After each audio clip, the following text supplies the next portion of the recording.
বাংলাদেশ থেকে এমন আইন কখন বিলুপ্ত করা হবে যে আইন দিয়ে বাংলাদেশের ভোটারদের সাথে তামাশা করা হয়, যে আইন দিয়ে একটা কেন্দ্র নয় শুধু একটা এলাকার একটা আসনের ভোটারদের সাথে রীতিমতো তামাশা করা হয়। এই তামাশার যে আইন, এই তামাশার আইন বাংলাদেশে বন্ধ হওয়া উচিত। আমি আইনের প্রতি যথেষ্ট পরিমাণ শ্রদ্ধাশীল, কিন্তু এই জায়গাতে আমরা মনে হয় আরও বেশি সমালোচনা করা উচিত এবং ওই জায়গাতে আমাদের বেশি বেশি ফোকাস করা উচিত। আমরা যদি দেখি ইন্ডিয়া, পাকিস্তান সহ বাংলাদেশের এই আইনগুলো খুব প্রবলভাবে জোরে সুরে তারা খুব চর্চা করতেছে, কিন্তু উন্নত রাষ্ট্রের দিকে যদি আমরা তাকাই সেই জায়গাগুলোতে কিন্তু এগুলো নাই। বিশেষ করে যদি আমরা দেখি 1981 সালে যুক্তরাষ্ট্র যে আইন বাতিল করে দিয়েছে, নিষিদ্ধ করে দিয়েছে, এই আইন বাংলাদেশে এখন পর্যন্ত বিদ্যমান রয়েছে। আমি বলছি এই আইনের কথা, যে আইন দিয়ে জনাব তারেক রহমান সাহেব একটি নয় দুইটি আসনে তিনি নির্বাচন করেছেন। আপনারা জানেন তারেক রহমান সাহেব ঢাকা 17 এবং বগুড়া 6 আসন থেকে তিনি নির্বাচিত হয়েছিলেন। এই নির্বাচিত হওয়ার মধ্য দিয়ে বাংলাদেশের আইন অনুযায়ী যেখানে বলা হয়েছে একটি মাত্র সংসদ সদস্য হিসাবে তিনি মাত্র শপথ গ্রহণ করতে পারবেন, দুইটি আসনের নয়। সে কারণে কিন্তু নির্বাচন কমিশনে তিনি দরখাস্ত দিয়েছেন এবং নির্বাচন কমিশন বগুড়া 6 আসনকে শূন্য ঘোষণা করেছে। তার মানে বগুড়া 6 আসনের বাসিন্দা যারা আছে তারা জনাব তারেক রহমানকে পেয়ে যে উচ্ছ্বাস তারা পোষণ করেছিল, যে উচ্ছ্বাসের কারণে ভোটাররা দীর্ঘ লাইনে দাঁড়িয়ে তাদের সমস্ত রকমের কাজ কাম ফেলে ভোট দিয়েছে, তাদের অধিকার বাস্তবায়ন করবার জন্য তারেক রহমানের মতন একজন হেভিওয়েট ক্যান্ডিডেটকে তারা এমপি হিসেবে পাবে, একজন প্রধানমন্ত্রী পাবে, এই আশা থেকে এই জায়গাতে কিন্তু বগুড়াবাসী তারা হতাশ হয়ে গিয়েছে।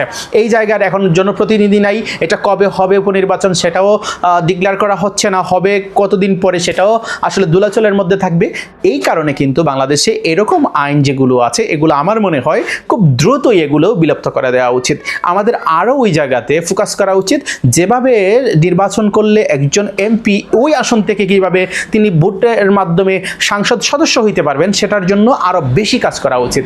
সে কারণে একজন সংসদ ইচ্ছা করলেই একাধিক আসনে তিনি নির্বাচন করতে পারতেছেন, একটা দুইটা, পাকিস্তানে তো সর্বোচ্চ 5টা পর্যন্ত করা যাচ্ছে, বাংলাদেশেও এরকমই অবস্থা। তো এই কারণে কিন্তু রীতিমতো যে তামাশা করা হচ্ছে আইনের মাধ্যমে বাংলাদেশের জনগণের সাথে, সেটার কিন্তু বহিঃপ্রকাশ আমরা দেখতে পেলাম। তারেক রহমান সাহেব ঢাকা 17 আসনের তিনি এখন এমপি, তিনি সেখান থেকেই সংসদ সদস্য হিসাবে আজকে তিনি শপথ নিয়েছেন, যার ফলশ্রুতিতে বগুড়া 6 আসন আজকে একজন জনপ্রতিনিধিহীন হয়ে গেল।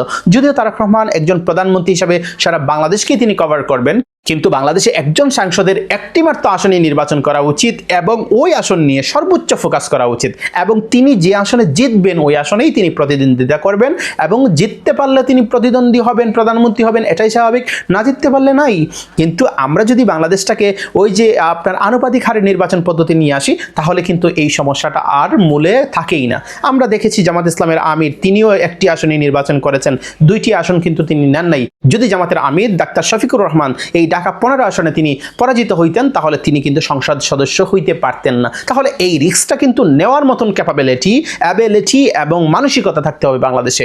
আমরা উন্নত বিশ্বের দিকে তাকাবো, উন্নত বিশ্বের বিভিন্ন কিছু আমরা ফোকাস করব, উন্নত বিশ্বে আমাদের সব টাকাগুলো পাচার করব, তাদের এখানে আমরা চলে যাব, তাদেরকেই ফলো করি, তাদের মতো খেতে চাই, তাদের মতো ঘুমাতে চাই, তাদের মতো আমরা এনজয় করতে চাই, তাদের মতো আমরা কাপল ব্লক করতে চাই, সব কিছু আমরা করতে পারি, কিন্তু আমাদের আইন আমরা বাস্তবায়ন করতে পারি না, সংশোধন করতে পারি না। কারণ যদি আমরা এই আইনগুলোকে আমরা ইনক্লুড করি এবং আমাদের এই যে বাংলাদেশের তথাকথিত তামাশার আইনগুলোকে আমরা ফেলে দেই, তাহলে তো বাংলাদেশের জনগণের সাথে তামাশা করা যায় না। আমি বলছি না যে তারেক রহমান সাহেবের এখানে ভুল হয়েছে, আমি বলছি যে বাংলাদেশের সিস্টেমটাই ভুল হয়েছে। আমি বলছি পাকিস্তান, ভারতের এই যে সিস্টেমগুলো একাধারে এই কয়েকটা রাষ্ট্রের, এগুলো সমস্ত কিছু এই আইনগুলো বাতিল করে দেওয়া উচিত। বিশেষ করে আমি যদি অন্য দেশের কথা না বলি, আমাদের দেশের কথা বলি, তাহলে আমার বলতে হয় যে বাংলাদেশে এরকম আইনকে বিলুপ্ত করে দিয়ে বাংলাদেশের সুন্দর একটা নির্বাচন কাঠামো ব্যবস্থা গড়ে তোলা উচিত, যেটা আনুপাতিক হার পদ্ধতির নির্বাচন। এখানে সব জায়গার সব মতের সব কিছুই থাকবে। এই জায়গাতে বাংলাদেশের আসলেই ফোকাস করা উচিত। যদি তাও না করি, তাহলে অন্ততপক্ষে এই আইনটি বাতিল করে যুক্তরাষ্ট্রের মতন আমাদের এই ব্যবস্থা দিকে আগানো উচিত।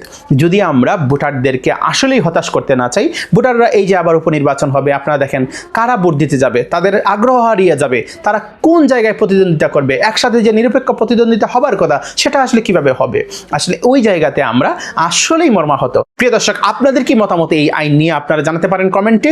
আর এই আইন যে আসলেই একটা বাতুলতা, একজন ক্যান্ডিডেটের তার প্রার্থিতাকে সত্যভুক্ত করবার জন্য তিনি যাতে যে কোনো মূল্যে বাংলাদেশের এই রাজনীতিতে আসতে পারেন তার জন্য একটা রাস্তা তৈরি করে দেওয়া।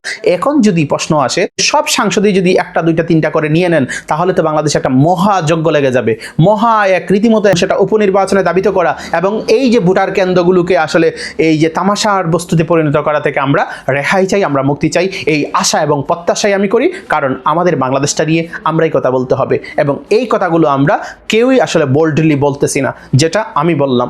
আপনাদের মতামত জানতে চাই, অবশ্যই কমেন্ট বক্সে আপনাদের মতামত জানাবেন।